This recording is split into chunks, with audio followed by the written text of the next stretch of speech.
સ્ત્રી છે ને, સ્ત્રીની યોનિ છે ને, એ શક્તિપીઠ છે. શું છે? શું છે? હું અને તમે અને ભગવાન ન્યાથી આવ્યા છે, એ તમારું મંદિર છે.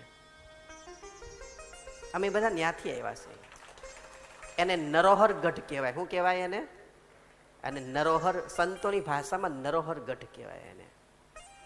નરોહર ગઢ એટલે નર ન્યાથી આવ્યા છે. દરેક નર ન્યાથી. એટલે યોનિ કહીએ આપણે, એને બધા ઢાંકીને રાખી છે યોનિને. આ બધું ખુલ્લું છે, આનું કાંઈ વેલ્યુ નથી, બેની જ વેલ્યુ છે. શું કરવા? પડદો રાખ્યો છે એટલે. ઓકે, તો એ જે યોનિનો ભાગ છે એ શક્તિપીઠ કહેવાય. અમે બધા તમારી કુખમાંથી આવ્યા છીએ. એટલે ભાઈઓએ કે બહેનોએ એ ભાગ ખરાબ છે એવું વિચારવાનું નહીં ક્યારેય પણ. એ વિચાર આવે ને એને વાસના કહેવાય. એમાં શું વાત છે મોટી?